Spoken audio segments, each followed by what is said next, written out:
Zigzag yang barusan. Oh iya. Yang barusan mah ya.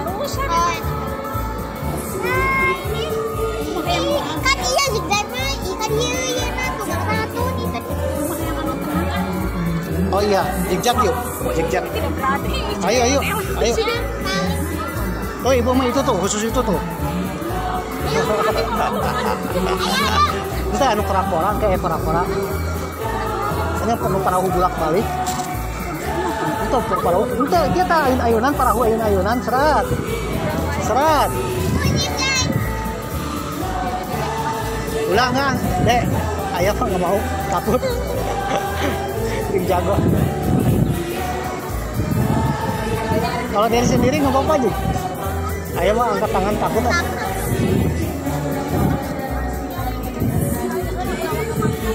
Oh, tinggal nih. Pukulan berapi itu ya.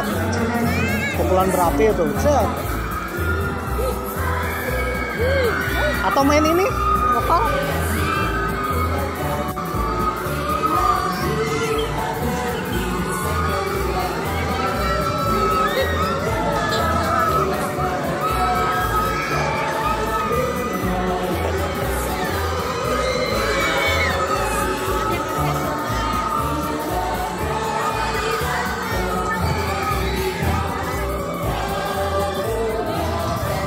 Rey, zigzag, Rey.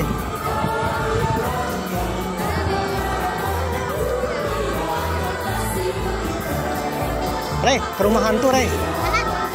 Kita cari rumah hantu. Oh.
Sekarang ada di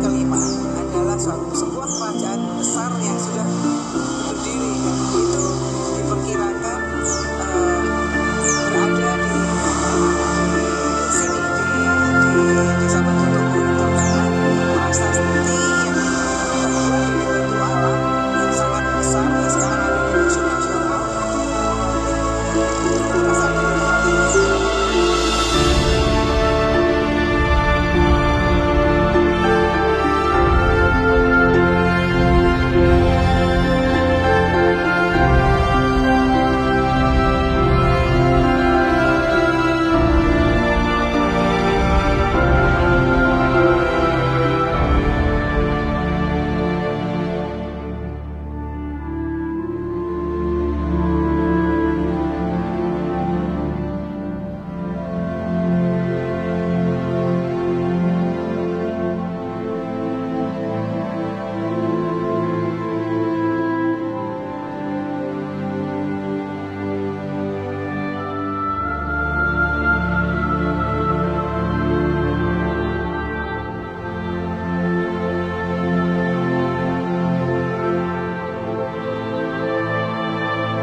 Surya tenggelam ditelan kabut kelam, senja nan muram di hati remuk redam.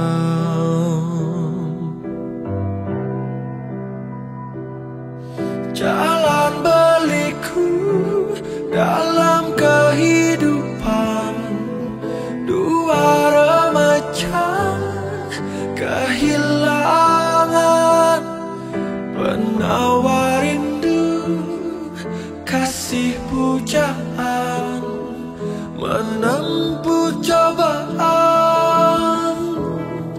Malam mencekam,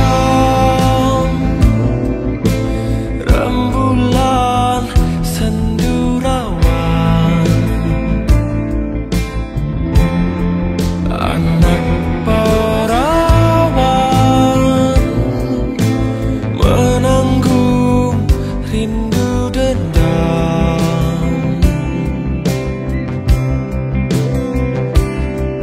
Jalan berliku dalam kehidupan dua remaja kehilangan penawar rindu, kasih pujaan menempuh cobaan.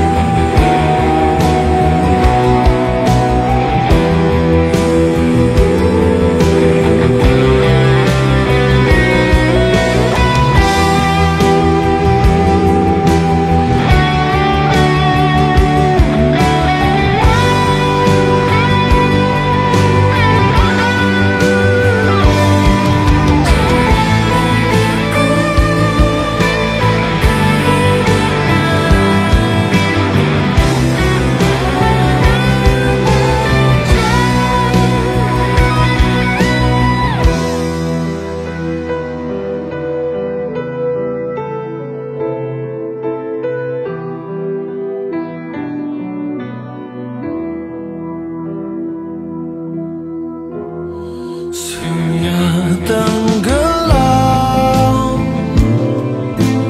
ditelan kabut kelam, senja nan muram di hati remuk redam.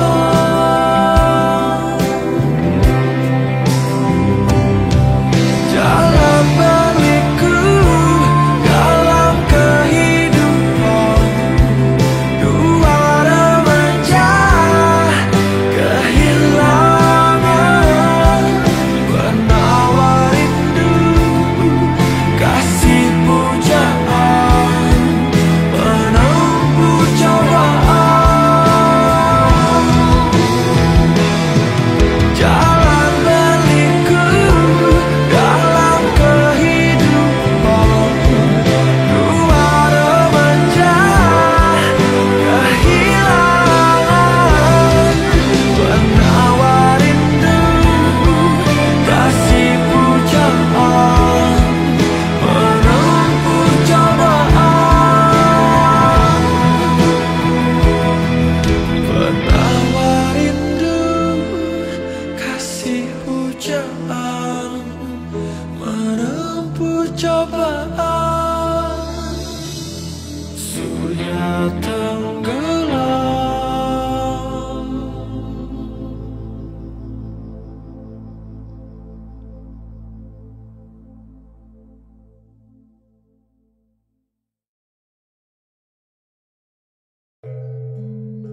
Tuh, itu ya, yang ada tawar. Hah?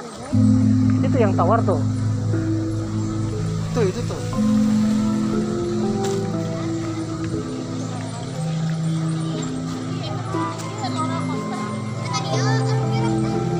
Iya. Harum jeram. Oh iya, harum jeram.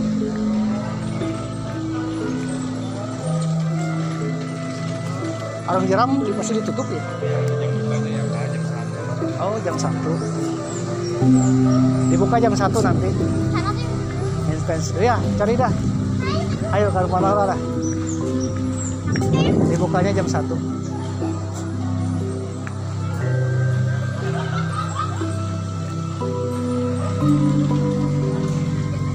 Kalau ntar 10 ribuan.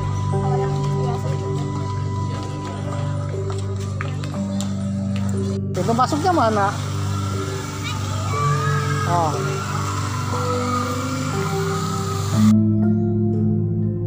Assalamualaikum warahmatullahi wabarakatuh. Sampurasun. Apa kabar dulur-dulur baraya warga negara Indonesia? Tetap semangat di tahun baru Islam 1446 Hijriah atau tahun 2024 Masehi pemirsa. Video ini tayang bulan September pemirsa 2024, dan video ini dibuat itu sekitaran tahun baru Islam pemirsa, bulan Julian ya. Aduh, itu artinya sudah 2 bulan lebih nih. Waduh. Ya meskipun sudah 2 bulan berlalu, kita tetap semangat ya. Semangat tahun baru pemirsa. Mudah-mudahan di bulan September ini kita semua diberi kesehatan ya, diberi keberkahan, rezeki yang mengalir, amin. Dan apapun tujuannya yang kita impikan mudah-mudahan terkabul pemirsa, amin.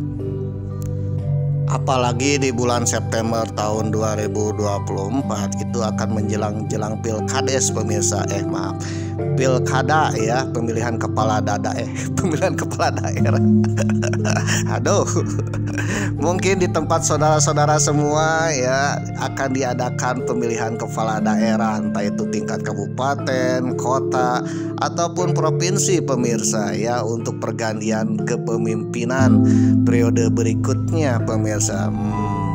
Bagi saudara-saudara yang sudah mendapatkan surat KPU untuk undangan pemilihan kepala daerah, maka pilihlah calon kepala daerah yang sekiranya saudara-saudara cocok untuk menjadi pemimpin saudara-saudara di tempat saudara-saudara ya 5 tahun ke depan pemirsa. Waduh.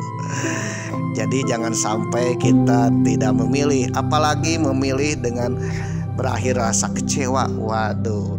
Oleh karena itu, marilah kita pilih kepala daerah bukan karena ampaunya yang besar pemirsa, tetapi lihatlah profilnya ya, lihatlah performa sebelumnya ya, performa ketika memimpin organisasi atau apalah ya.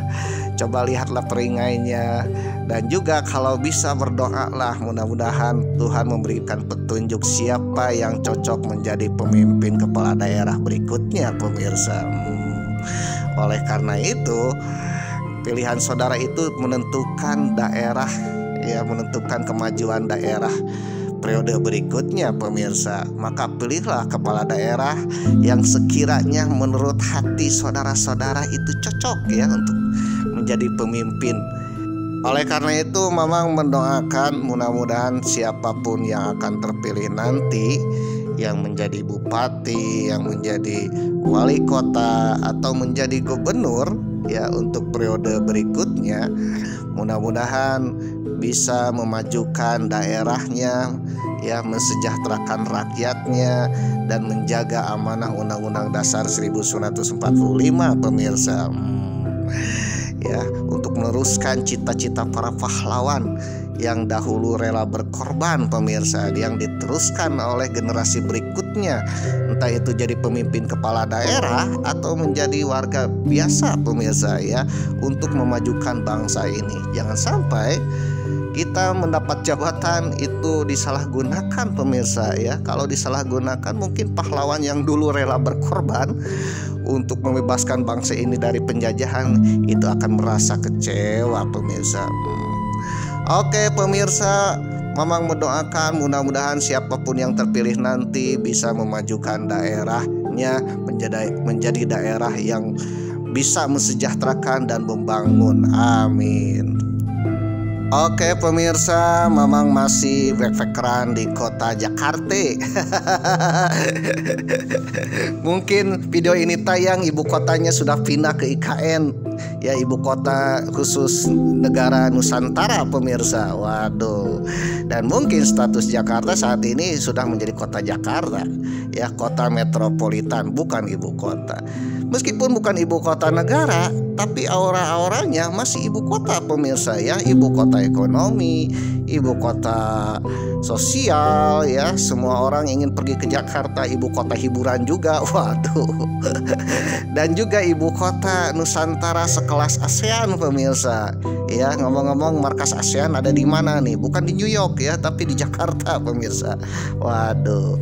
ASEAN Organisasi Asia Tenggara pemirsa. Negara-negara Asia Tenggara ada di Jakarta. Waduh.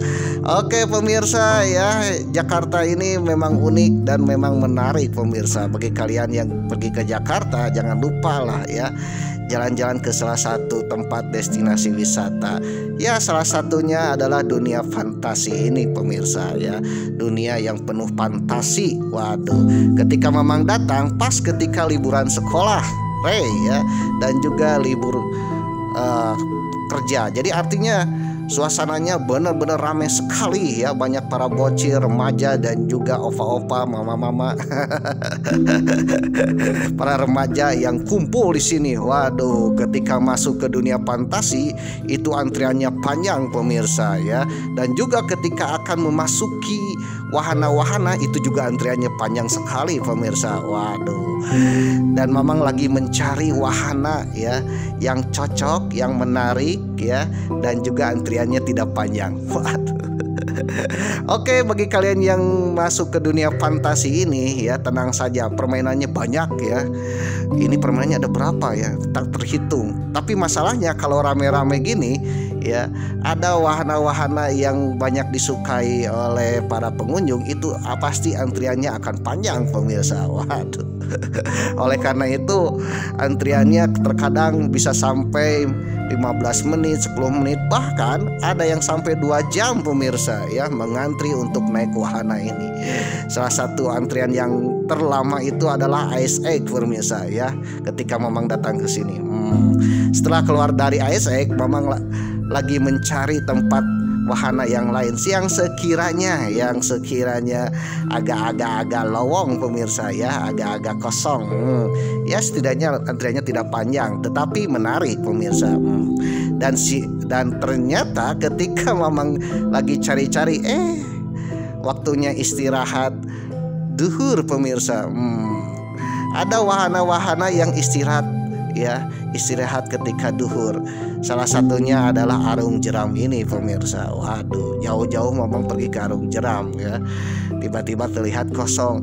Tahu-taunya sudah ada tulisan, mohon maaf lagi istirahat, nanti dibuka lagi jam pukul 1. Sekarang pukul 12 lebih 15 menit pemirsa. Akhirnya Mamang lagi pun mencari lagi tempat wahana yang lain pemirsa. Waduh. Dan Mamang berjalan di pinggir-pinggir sungai, entah sungai entah rawa nih. Sungainya benar-benar bersih pemirsa. Waduh. Oke pemirsa, Mamang lagi jalan-jalan mencari wahana tempat untuk bermain di dunia fantasi ini pemirsa. Kira-kira ada nggak ya tempat wahana fantasi yang sekiranya agak-agak kosong gitu, ya. Aduh. Ketika Mamang jalan-jalan, ya, Mamang melewati sungai pemirsa, entah sungai atau rawa-rawa, entah juga kubangan air nih, nggak tahu, ya. Tetapi terlihatnya bersih sekali pemirsa. Waduh. Ya, ngomong-ngomong tentang kota Jakarta, ternyata kota Jakarta ini, ya, punya langganan tersendiri, ya, subscribe. Apa itu subscriber? Yaitu banjir musiman pemirsa. Waduh, ya, entah itu banjir dari daratan, dari pegunungan, ya, karena air meluap, sungainya meluap. Waduh, atau juga dari lautan yang dikenal dengan banjir rob. Waduh. Jadi Jakarta ini terkepung dengan banjir pemirsa. Waduh. Dan ternyata dari dulu sampai sekarang itu Jakarta masih sibuk dengan bagaimana caranya mengatasi banjir. Tapi alhamdulillah untuk tahun 2024 ini tak separah banjir-banjir zaman dahulu pemirsa. Oke pemirsa, ternyata Jakarta ini merupakan daerah yang banyak sungainya, banyak kanal-kanalnya. Entah itu yang dibuat oleh manusia ataupun yang ada oleh alam pemirsa. Waduh. Dan ini kanal-kanalnya terkenal sejak zaman dahulu, sejak zaman Hindia Belanda, VOC, bahkan ya sejak zaman peradaban kuno yang ada di Jakarta ini pemirsa. Waduh. Ya, ternyata di Jakarta ini dan sekitarnya ada peradaban kuno pemirsa yang mungkin sudah terlupakan, dan ini peradabannya benar-benar maju sekali dan peradabannya benar-benar besar ya pada zamannya, dan peradaban dengan kerajaan yang besar bahkan terkenal sampai ke luar negeri pemirsa. Dan ini jauh sebelum berdirinya kerajaan Sunda Pajajaran. Waduh. Dan menjadi kerajaan tertua dalam catatan sejarah ya di Pulau Jawa. Kira-kira kerajaan apa nih? Mungkin kalian pernah dengar namanya Raja Purnawarman. Kalau kalian mendengar Purnawarman, mungkin kalian pernah dengar berupa jalan atau mungkin sebuah tempat ya. Ternyata Purnawarman ini adalah seorang Raja Mahadiraja ya. Raja Mahadiraja, Raja Diraja.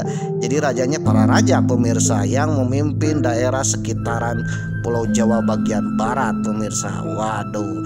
Dan ini berdiri jauh ya sebelum berdirinya kerajaan Sunda Pajajaran, ya sekitar abad ke-2 sampai ke-6 Masehi pemirsa. Waduh. Nah, kerajaan besar ini ternyata mempunyai peradaban yang sangat maju pemirsa di zamannya. Salah satunya kerajaan ini berhasil membuat kanal-kanal dan juga bisa menanggulangi banjir pemirsa. Yang namanya banjir sejak zaman dahulu ya itu ada tantangannya, yaitu banjir.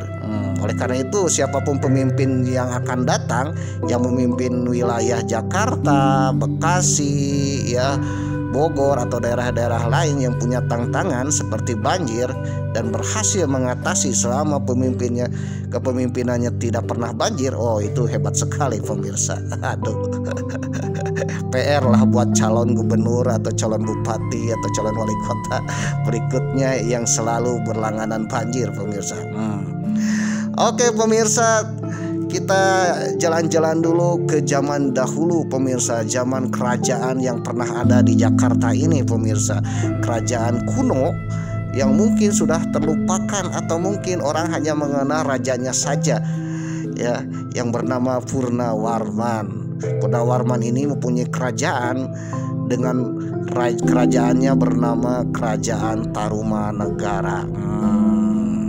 Siapa nih yang belum pernah dengar kata Tarumanegara pemirsa? Dan ingat, Tarumanegara ini bukan kerajaan yang ece-ece ya. Yang bukan kaleng-kaleng kongguan pemirsa, tetapi kerajaan Tarumanegara ini kerajaan yang besar, Mahadiraja ya. Waduh. Ya mungkin bisa sebesar Majapahit atau Sriwijaya pemirsa. Waduh. Oke pemirsa, sambil Mamang mencari wahana yang tepat untuk dinaiki, Mamang akan sedikit cerita tentang kebesaran Raja Purnawarman dengan kerajaannya Tarumanegara pemirsa. Bagi kalian yang membosankan ya atau pernah mendengar ceritanya ya, simpel dengan Mamang skip aja ya. Tapi bagi kalian yang penasaran ya jangan di skip, mudah-mudahan bisa bermanfaat bagi kita semua, terutama bagi calon bupati, gubernur, wali kota. Waduh. Oke pemirsa, ternyata pusatnya kerajaan Tarumanegara atau Raja Purnawarman ini ya sekitaran antara Jakarta dan Bekasi pemirsa. Waduh. Dan ternyata di Jakarta ini ada satu-satunya mungkin prasasti yang menerangkan tentang kerajaan Tarumanegara, yaitu Prasasti Tugu. Prasasti Tugu ini letaknya di Jalan Batu Tumbuh. Itu tak jauh dari Ancol ini pemirsa. Ya sekiranya tinggal 1 atau 2 kilometer dari Ancol ini pemirsa, kalau di Google Map. Tapi kalau macet sampai ke Batu Tumu ini sangat-sangat apa ya, luar biasa ya lamanya. Tapi bagi kalian yang ingin melihat prasasti Tugu ya, jangan jauh-jauh ke Batu Tumu pemirsa. Datanglah ke Museum Nasional yang ada di sekitaran Monas pemirsa, karena batunya atau prasastinya sudah dipindahkan akibat pelebaran jalan pemirsa. Dan sisa-sisa sungainya ada ya. Aduh, sungai yang dibangun oleh Raja Purnawarman pemirsa.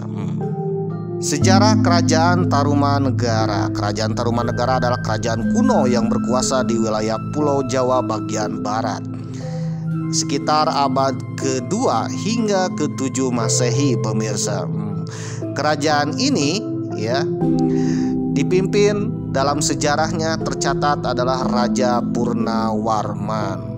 Peninggalan sejarah Kerajaan Tarumanegara itu berdasarkan sejarah berupa prasasti. Prasasti ini adalah sumber sejarah primer yang benar-benar otentik pemirsa. Yaitu 7 buah prasasti. Di antaranya adalah prasasti Ciarut dan prasasti Jambu, prasasti Pasir Awi, prasasti Kebon Kopi, prasasti Muara Cianten, prasasti Tugu, dan prasasti Cidahiang Lebak. Prasasti-prasasti ini memberikan gambaran mengenai kehidupan pada masa itu dan menunjukkan keberadaan serta kejayaan kerajaan tersebut. Selain itu, Kerajaan Tarumanegara ini pun ya dicatat juga oleh musafir Cina bernama Fasian dan juga catatan-catatan dinasti Cina ya. Jadi artinya Kerajaan Tarumanegara ini bukan kerajaan fiktif, bukan kerajaan dongeng, dan juga bukan kerajaan yang ece-ece, waduh, ya, atau kerajaan yang sekelas kampung pemirsa. Tetapi ini kerajaan Mahadiraja, kerajaan besar yang pernah ada di Jawa, Pulau Jawa bagian barat pemirsa.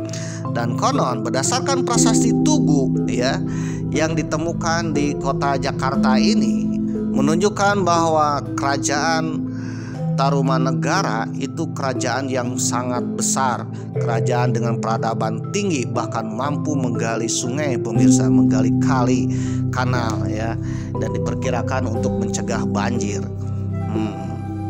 Jadi artinya kerajaan Tarumanegara ini bukan kerajaan sekelas kerajaan kampungan ya, tetapi kerajaan yang benar-benar tersohor dan besar ya, mungkin sekelas Sriwijaya dan Majapahit pada masanya pemirsa. Saking tersohornya, Raja Purnawarman ini merupakan raja yang ahli siasat perang ya, tangguh dalam peperangan, bisa menaklukkan raja-raja, waduh, dan juga tersohor sampai ke Cina, India, dan juga bisa mensejahterakan rakyat, menanggulangi banjir, bahkan membangun mega proyek. Waduh, proyek apa nih?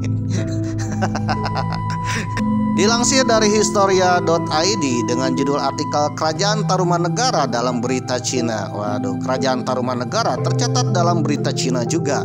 Wilayah kekuasaannya meliputi sebagian besar Jawa bagian barat. Ditulis oleh Risa Herdahita Putri 24 Juni 2021. Negara Langgasu atau Langga terletak di Samudra Selatan. Tembok kotanya dibuat dari susunan bata disertai menara-menara pengawas. Waduh, memiliki gerbang masuk ganda. Raja Langgasu bepergian dengan mengendarai seekor gajah. Waduh, kendaraannya di gajah ya, bukan Fortuner. Waduh. Wajahnya ditutupi kanopi putih, dikelilingi bendera-bendera bulu, umbul-umbul, dan diiringi genderang. Kekuatan militernya sungguh lengkap. Ingat ya, kekuatan militernya luar biasa. Begitulah sejarah dinasti Liang. Ini catatan dinasti Liang yang berkuasa di Cina 502 sampai 557 Masehi. Menyebutkan adanya kerajaan di pantai selatan bernama Langgasu atau Langga. Letaknya membingungkan para ahli geografi Cina. Apalagi nama itu tak ada dalam catatan lain. Menurut Grunewald dalam Nusantara Catatan Tionghoa, para ahli geografi Cina yang mempelajarinya secara mendalam menempatkan negara Langgasu di pantai utara Jawa, di Jawa bagian barat. Terdapat sejumlah alasan untuk menyetujui pendapat ini, tulisnya.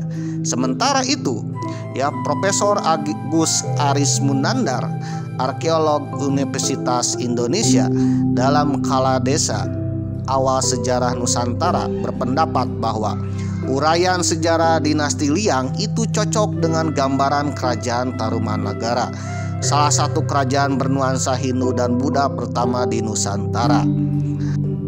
Robert Wessing, sejarawan Universitas Nasional Singapura, dalam bukunya edisi Juni 2011 menyebutkan bahwa kerajaan Tarumanegara diperkirakan sudah berdiri antara abad ke-4 dan ke-7 Masehi. Tampaknya memiliki zaman keemasannya pada abad ke-5 Masehi, tulisnya. Itu berdasarkan sejumlah prasasti Sangsakerta dalam aksara Palawa India Selatan yang dikeluarkan pada sekiranya abad ke-5 Masehi. Penguasanya bernama Purnawarman. Juga disebutkan dalam catatan perjalanan biarawan Cina, Baxian, ya, tulis Pahien, yang pergi ke Jawa pada abad ke-5 Masehi. Sejauh ini ada 7 prasasti yang membuktikan keberadaan kerajaan Tarumanegara, yaitu prasasti Ciaruten, prasasti Kebon Kopi, prasasti Pasir Koliangkak, ya, prasasti Muara Cianten, prasasti Pasir Muara, ya, yang ditemukan di daerah Bogor, prasasti Tugu yang ditemukan di Jakarta Utara dekat Ancol, dan prasasti Lebak yang ditemukan di Pandeglang. Dari lokasi temuan prasasti diketahui bahwa wilayah Tarumanegara meliputi sebagian besar Jawa bagian barat atau Jawa Barat plus Banten sekarang, plus Jakarta juga. Diperkirakan pengaruh kekuasaan kerajaan Tarumanegara khususnya pada masa pemerintahan Purnawarman mencakup wilayah Kabupaten Pandeglang, Tangerang, dan di bagian barat Kabupaten Bogor di selatan, Jakarta di utara, dan wilayah Bekasi dan Karawang di timur. Wilayah Tarumanegara agaknya meliputi daerah ujung kulon hingga sangat mungkin Sungai Citarum sebagai batas paling timur, jelas Agus. Karena nama sungai itu berasal dari Taruma atau Sungai Taruma. Agus menjelaskan pada sekira abad ke-5 sampai 7 Masehi, wilayah pantai utara Jawa bagian barat telah ramai dengan aktivitas keagamaan, baik Hindu maupun Buddha Mahayana. Agama India yang semula berkembang di daerah pantai itu berikutnya menyebar ke wilayah pedalaman Jawa bagian barat. Ini seiring dengan meluasnya kekuasaan kerajaan Tarumanegara. Kendati begitu, menurut Endang Widyastuti, arkeolog Balai Arkeolog Bandung, dalam penguasaan kerajaan Tarumanegara Purbawidya volume 2 nomor 2 November 2013, pusat kerajaan Tarumanegara hingga kini masih menjadi bahan perdebatan para ahli. Setidaknya salah satu kawasan penting Tarumanegara bisa diperkirakan karena menurut Agus ada kesesuaian antara berita Cina dan keterangan prasasti-prasasti Tarumanegara. Sama seperti yang tercatat dalam sejarah dinasti Liang dari abad ke-6 Masehi, prasasti Kebon Kopi pun menyebutkan Raja Tarumanegara Purnawarman selalu menaiki gajah jika bepergian, selalu dihiasi dengan umbul-umbul dan panji-panji sebagaimana diuraikan dalam prasasti Tugu dan Cindahiang Lebak, Banten. Kedua prasasti itu menyatakan Purnawarman adalah panji-panji segala raja. Kerajaan Tarumanegara juga dilengkapi kekuatan militer yang mumpuni. Ini sesuai uraian prasasti Jambu atau prasasti Koleangkak, bahwa Purnawarman selalu berhasil menggempur kota musuh-musuhnya. Mungkinkah Langgasu atau Langga berasal dari kata lingga? Lingga batu lonjong, simbol dewa siswa, berbentuk seperti halu penumbuk padi, jelas Agus. Alu dalam bahasa Melayu adalah antan atau anten. Sementara di Kampung Muara, Bogor, terdapat prasasti Muara Cianten. Kata cai berarti air, sedangkan anten berarti alu atau lingga, dan arti Cianten adalah air pembasuh lingga, jelas Agus.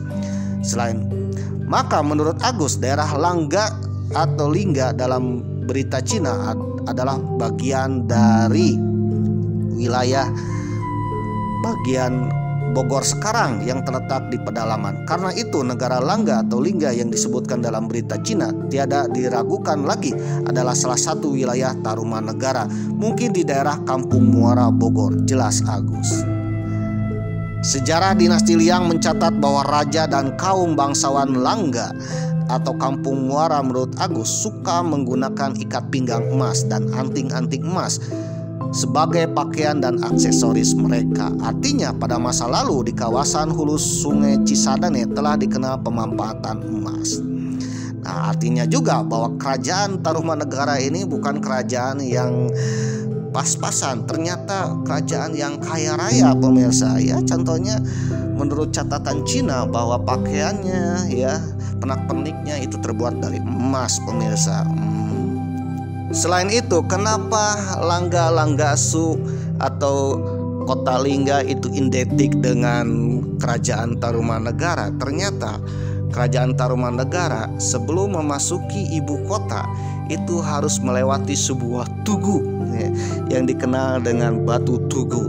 Dan Batu Tugu ini lonjong ya seperti lingga pemirsa. Dan kemungkinan yang dimaksud lingga itu adalah tugu, prasasti Tugu ya, yang menandakan bahwa itu adalah wilayah kerajaan Tarumanegara. Nah, prasasti Tugu ini ditemukan di kota Jakarta, tepatnya di Jakarta Utara pemirsa ya, dekat-dekat Ancol pemirsa. Waduh. Selain itu, menurut berita dari Tiongkok atau Cina bahwa menurut perjalanan Pasian bahwa Pasian pernah singgah di Tolomo, letaknya di Yepoti pemirsa. Oleh para peneliti, Yepoti ini identik dengan Pulau Jawa, sedangkan Tolomo nama lain dari Tarumanegara atau sebutan Tarumanegara oleh orang-orang Tiongkok atau orang Cina pemirsa. Oleh karena itu, bahwa yang namanya Tarumanegara sudah dikenal sampai mancanegara pemirsa. Waduh. Yang menjadi pertanyaan, di manakah letak ibu kota kerajaan Tarumanegara pemirsa? Nah, berdasarkan prasasti Tugu, kemungkinan ibu kota kerajaan Tarumanegara itu di mana letaknya prasasti Tugu tersebut berdiri pemirsa. Nah, prasasti Tugu berdiri ini letaknya ada di Jakarta ya, di Kelurahan Tugu, Kecamatan Koja, Jakarta Utara pemirsa, dan tidak jauh dari Ancol. Dan kemungkinan disitulah ibu kota kerajaan Tarumanegara. Historia.id, kekuasaan Tarumanegara di bawah tapak kaki Purnawarman. Waduh, mencari pusat pemerintahan kerajaan Tarumanegara dan wilayah kekuasaannya meliputi prasasti ditandai oleh tapak kaki Purnawarman. Terus oleh Risa Herda Hita Putri 26 Juni 2021. Raja Purnawarman, penguasa negeri Tarumanegara yang mulia, bijaksana melakukan pembangunan saluran-saluran air setelah banjir melanda istana kerajaan dan istana neneknya. Disebutkan dirinya melakukan keselamatan ya, dan memberikan hadiah 1000 ekor sapi. Kisah itu terdapat dalam prasasti Tugu yang ditemukan di Kampung Batu Tumbuh, Kelurahan Tugu, Kecamatan Koja, Jakarta Utara, dekat dengan Ancol. Berdasarkan penelitian Haidir Asari dan tim peneliti arkeologi Fakultas Ilmu Pengetahuan Budaya Universitas Indonesia (FIB UI) dan Balai Konservasi DKI Jakarta pada 2019 mengenai kajian tapak sejarah prasejarah Tugu, disebutkan bahwa prasasti Tugu adalah satu-satunya prasasti masa kerajaan Tarumanegara yang tak menunjukkan ancaman, isinya menunjukkan kemegahan kerajaan. Jelas Haidir dalam sebuah diskusi daring yang diadakan Perkumpulan Ahli Epigrafi Indonesia. Sementara itu, prasasti-prasasti yang ditemukan di Kabupaten Bogor, Jawa Barat, dan Pandeglang, Banten menggambarkan Purnawarman sebagai raja yang berkuasa yang mengancam semua musuh-musuhnya. Prasasti-prasasti itu berada jauh ke selatan dari posisi ditemukannya prasasti Tugu. Purnawarman di satu sisi digambarkan sebagai penguasa hebat, ancaman bagi musuh-musuhnya. Sementara di sisi utara di Kampung Batu Tumbuh, Purnawarman dianggap sebagai raja bijaksana, yaitu pembangun kanal pada abad ke-5 Masehi, pembangun sungai loh. Wilayah kekuasaan Tarumanegara juga disimbolkan dengan tapak kaki Purnawarman. pada beberapa prasasti. Ternyata tapak kaki Punawarman ini ibaratnya adalah tanda tangan zaman sekarang, pemirsa, TTE ya. Sejarawan Slamet Mulyana dalam bukunya Dari Holotan ke Jayakarta menyebut bahwa dalam prasasti-prasasti Punawarman kecuali prasasti Tugu terdapat ukiran tapak kaki yang disamakan dengan tapak kaki Sang Prabu. Seperti dalam prasasti Jambu disebutkan ini adalah sepasang tapak kaki si Punawarman yang senantiasa berhasil menggempur kota-kota musuh, hormat kepada para pangeran tetapi merupakan duri dalam daging bagi musuh-musuhnya. Dalam prasasti Muara Cianten tak diukir tapak kaki tapi lambang-lambang yang masih harus dicari tahu maknanya. Sedangkan dalam prasasti Kebon Kopi bukan tapak kaki Punawarman melainkan gajah tunggangannya. Gajah itu disamakan dengan Airawata atau gajah milik Dewa Wisnu. Apakah tapak kaki gajah Airawata kendaraan Sang Prabu? Pada hakikatnya tidak ada bedanya, tulis Mulyana. Mulyana pun menyebut prasasti-prasasti dengan tapak kaki itu sebagai prasasti Sang Hyang Tapak yang hampir semuanya ditemukan di tengah atau tepi sungai. Tempat-tempat penemuan itu pada abad ke-5, 6, dan 7 merupakan pusat kegiatan penduduk. Maklumlah pada zaman dahulu sungai merupakan alat komunikasi utama bagi penduduk sehingga kota-kota tempat kegiatan penduduk didirikan di tepi atau muara sungai.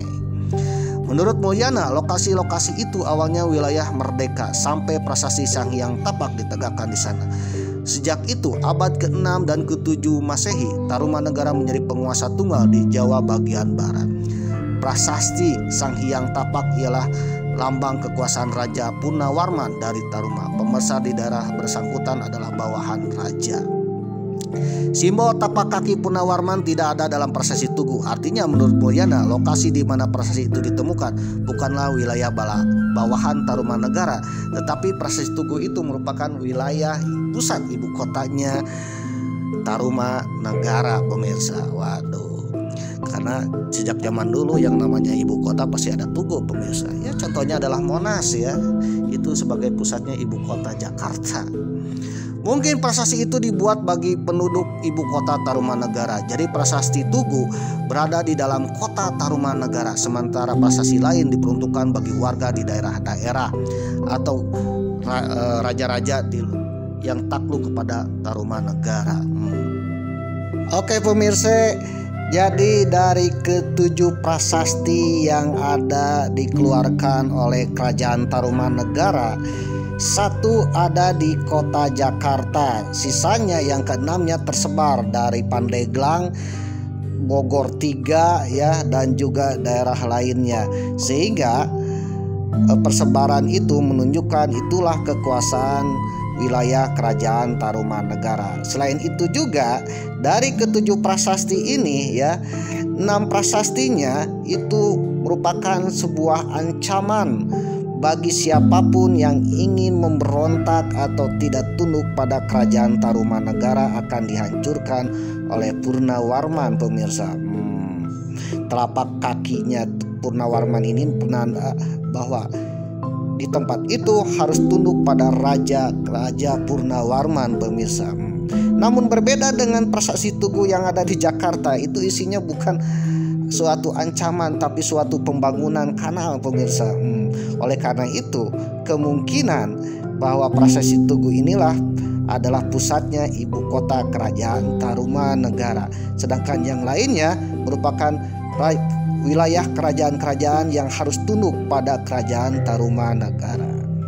Ngomong-ngomong isi dari prasasti Tugu ya, bagi kalian yang belum tahu, ternyata isinya adalah tentang pembuatan mega proyek Raja Purnawarman. Waduh, mega proyek apakah itu? Ternyata pembangunan ya, untuk pembangunan ibu kota, pemirsa, ibu kota Raja Purnawarman. Ya, ibu kota raja pada zaman dahulu itu tidak jauh dari yang namanya sungai. Waduh. Jadi sungai adalah urat nadi kehidupan ya, entah itu untuk mencari ikan, untuk pengairan sawah, dan juga sebagai alat transportasi dari laut menuju pedalaman, pemirsa. Dan juga untuk mencuci juga dan juga lain-lain. Waduh. Jadi sejak zaman dulu sungai ini sangat penting. Oleh karena itu, pada masa Raja Punawarman untuk mensejahterakan rakyatnya, ya, untuk mencegah bahaya dari sungai, salah satunya banjir, maka dibangunlah 2 mega proyek yang tercatat dalam Prasasti Tugu. Dahulu sungai yang bernama Candrabaga digali oleh Maharaja yang mulia dan memiliki lengan kencang serta kuat, yaitu Raja Purnawarman. Alirannya ditujukan ke laut.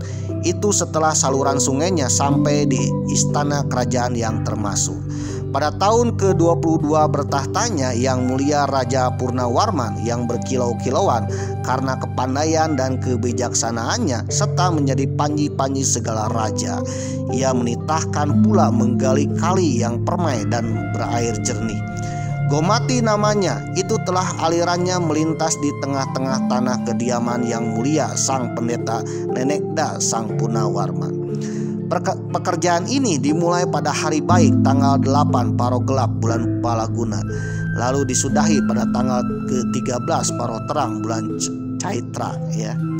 Jadi hanya berlangsung 21 hari lamanya. Waduh, 21 hari bro. Saluran galian itu panjangnya 6.122 tumbak. Waduh, ya, tetapi itu bisa pemirsa, dan sungainya sampai hari ini masih digunakan. Lalu setelah itu selamatan baginya dilakukan oleh para Brahmana disertai 1.000 ekor sapi yang dihadiahkan. Begitulah yang dicatat dalam Prasasti Tugu peninggalan Raja Purnawarman. Jadi itu adalah tulisan dalam Prasasti Tugu. Prasasti Tugu ini ditemukan dekat Ancol pemirsa, ya, di Jakarta Utara. Prasasti itu diperkirakan ditulis pada abad ke-5 Masehi, yaitu pada tahun ke-22 pemerintahan Raja Purnawarman. Pokok isi dari Prasasti Tugu adalah penggalian 2 sungai, yaitu Sungai Candrabaga dan Sungai Gomati. Waduh, bingung ya, karena Jakarta saat ini tidak ada namanya Sungai Candrabaga dan tidak ada Sungai Gomati, yang ada di India pemirsa. Waduh. Namun kata Dewi Cahyono, dosen sejarah dan arkeolog Universitas Negeri Malang, Kali Gomati digali atas perintah dari Raja Purnawarman. Bahkan sang raja mungkin terjun langsung dalam penggalian itu. Pasalnya, teks dalam prasasti mengibaratkan sang raja memiliki lengan kencang serta kuat. Waktu penggalian dilakukan pada tahun ke-22 masa pemerintahannya, ketika Punawarman telah berusia separuh baya, ujar Dewi. Banyak yang menafsirkan bahwa saluran-saluran itu dibuat untuk mengatasi banjir. Salma Fitri Kusumastuti dalam Banjir dalam beberapa berita prasasti termuat di menggores aksara, mengurai kata, menafsir makna, menjelaskan bahwa prasasti itu mengindikasi Kali Candrabaga digali Raja Purnawarman karena alirannya sampai ke istana. Untuk kedua kalinya Raja Purnawarman kembali memerintahkan penggalian kali yang lain, yaitu Gomati. Air yang masuk ke lingkungan kerajaan dapat diartikan sebagai banjir. Karena mungkin masih mengganggu kehidupan di istana, Purnawarman pun mengambil langkah dengan menggali saluran lainnya. Prasasti beraksara Palawa dan berbahasa Sangsakerta itu menyebutkan penggalian kedua selesai selama 21 hari, dimulai sejak tanggal 8 Paro Gelap, bulan Palaguna, hingga 13 Paro Terang, bulan Caitra. Menurut Dwi, kalau dikonversikan ke masa sekarang, kegiatan ini berlangsung sejak pertengahan Februari sampai Maret hingga pertengahan Maret-April. Bisa jadi untuk memperlebar dan memperdalam aliran air sungai yang telah ada sebelumnya sepanjang 6.122 tumbak atau 12 km. Prasasti Tugu memakai satuan pengukuran tumbak sebagai satuan ukuran tanah. Pada lingkungan budaya Sunda, satu tumbak ini sama dengan 14 meter persegi. Sebutan lainnya di Jawa untuk tumbak adalah ubin atau bata. Apabila ruas Sungai Gomati yang digali adalah 6.122 tumbak, artinya ruas yang digali adalah sama dengan 85.708 meter persegi. Galian seluas itu dikerjakan selama 21 hari. Waduh, 21 hari bro. 85 km itu 21 hari. Waduh. Suatu luas gali yang besar untuk ukuran zamannya, yang untuk itu dibutuhkan pengerahan orang dalam jumlah besar. 14 abad kemudian prasasti Tugu ditemukan kembali di Jakarta Utara dalam laporan notulen Batavia's Genoskap 1879. Disebutkan bahwa prasasti Tugu ditemukan Kampung Tugu. Saat ini unsur nama Tugu ditemukan pada nama 2 kelurahan di Kecamatan Koja, Jakarta Utara, Kelurahan Tugu Utara dan Kelurahan Tugu Selatan. Di Kecamatan Koja terdapat kelurahan lain yang bernama Koja, Lagoa, Rawa Badak Selatan, Rawa Badak Utara. Melihat ini, kata Dwi, sangat mungkin kalau wilayah Tugu Utara dulunya sempat berupa area perairan submarin, rawa-rawa ya. Sementara Kelurahan Tugu Selatan berbatasan dengan Jalan Plumpang Semper, Kelurahan Tugu Utara, Kali Bendungan Melayu, Kelurahan Rawa Badak Selatan, Kali Cakung Lama di Kelurahan Semper Barat, dan Kali Bendungan Batik di Kelurahan Penggasahan 2. Karena menurut Dwi, lokasi awal berdirinya prasasti Tugu pasti di Kelurahan Tugu Selatan, tepatnya di suatu kampung bernama Batu Tumbu yang ada di sekitar Simpang 5 Semper, tak jauh dari tepi Kali Cakung Lama. Boleh jadi toponimi Tugu yang kini menjadi nama dari 2 kelurahan itu berasal dari adanya batu prasasti yang berbentuk silinder yang menyerupai tugu batu. Kata Dwi, ketika ditemukan pada tahun 1879, seolah ada batu tumbuh dari dalam tanah sehingga muncul sebutan Batu Tumbu. Kini nama Kampung Batu Tumbu jarang dikenali publik. Untungnya masih ada lorong pendek di dalam kampung yang mempunyai nama Jalan Batu Tumbu dengan akses timur ke barat, melintasi Sungai Cakung Lama yang mengalir dari selatan ke utara. Konon, kata Dwi, beberapa meter sebelah utara dari ujung barat lorong itu dulunya adalah semacam punden desa. Punden desa biasanya sebutan untuk awal mula desa itu berkembang. Oleh warga setempat, lokasi itu dinamai Kramat Batu Tumbu. Sayangnya kini sudah tak ada lantaran kena gusur untuk pelebaran jalan Pegangsaan 2, kata Dwi dalam historia.id. Oke guys, yang menjadi pertanyaan nih ya, dalam prasasti Tugu itu ditulis sungai atau kali Candrabaga dan kali Gomati. Kira-kira di manakah kali Candrabaga dan kali Gomati sekarang? Karena kalau sekarang di Jakarta tidak ada nama kali Candrabaga dan Gomati, pemirsa. Filolog RMG Purbacaraka dalam Riwayat Indonesia 1 menulis kalau sungai Candrabaga yang disebut dalam prasasti Tugu kini berubah nama menjadi Kali Bekasi atau Sungai Bekasi yang melintasi kota Bekasi, pemirsa. Kok bisa ya Candrabaga jadi Bekasi? Namanya mengalami perubahan dari Chandra yang berarti bulan dan Baga menjadi Baga dan Chandra, kemudian Baga dan Sasi. Waduh, sama seperti Chandra, Sasi berarti bulan. Kali Candrabaga atau yang kini menjadi Kali Bekasi menjadi Chandra Bagasi. Ya, akhirnya karena orang sekitar simpel-simpel aja jadi Bagasi, Bagasi, Bekasi, Bekasi, Bekasi. Waduh, Bekasi, Bekasi, Bekasi. Menurut prasasti mengalir yang melintasi istana kerajaan Tarumanegara yang termasuk. Oh, berarti artinya ibu kotanya sekitaran Bekasi, pemirsa. Jadi IKN-nya ada di Bekasi. Waduh. Kemungkinan lokasi Tarumanegara berada di daerah aliran Sungai Kali Bekasi sekarang. Adapun nama Gomati, nah satu sungai lagi yang ditulis dalam prasasti Tugu. Kata Dwi, dipinjam dari nama sungai di India. Ia adalah anak dari Sungai Gangga sebagai sungai suci. Baik Sungai Gomati atau Candrabaga merupakan nama 2 sungai yang terkenal di Punjab. Sungai Gomati kini berubah sebutan menjadi Kali Cakung Lama. Kenapa Kali Cakung Lama? Ternyata tugu batu yang dibuat itu dekat dengan Kali Cakung Lama. Jadi Cakung Lama ini ada Kampung Batu Tumbu, dan itu adalah adanya Tugu prasasti Tugu yang menyatakan dibangunnya sebuah sungai. Jadi oleh para ilmuwan, sejarawan ya, bahwa yang dimaksud Kali Gomati ini atau Sungai Gomati ini adalah Sungai Cakung Lama. Sungai Cakung kini menjadi buangan banjir dari kota Bekasi maupun Jakarta Timur dan Utara. Waduh, dulu sungai ini menurut prasasti Tugu merupakan sungai yang bersih dan jernih, pemirsa. Waduh, harusnya ini dibersihkan kembali ya untuk mengenang sejarah. Lalu untuk apakah Raja Punawarman memerintahkan rakyatnya untuk membangun mega proyek kanal atau menggali Sungai Gomati atau Sungai Candrabaga? Ternyata pembangunan ini untuk mencegah banjir, untuk alat transportasi dan juga pengairan sawah, dan juga sebagai pusatnya ibu kota negara Tarumanegara. Kemungkinan pembangunan dua sungai ini untuk pembangunan IKN pemirsa ya, IKN pada masa Tarumanegara. Dan prasasti Tugu inilah menandakan bahwa pembangunan IKN telah selesai pemirsa. Waduh. Dengan dua sungai inilah maka perdagangan kerajaan Purnawarman atau kerajaan Tarumanegara menjadi semakin megah pemirsa, dan disinggahi banyak kapal-kapal. Malumlah kalau zaman dulu untuk menambatkan kapal lebih baik di sungai pemirsa ya. Oleh karena itu sungai-sungainya harus dalam. Jadi kesimpulannya pembangunan dua sungai ini ya salah satunya untuk pembangunan IKN pada masa Tarumanegara, ibu kota negara kerajaan Tarumanegara.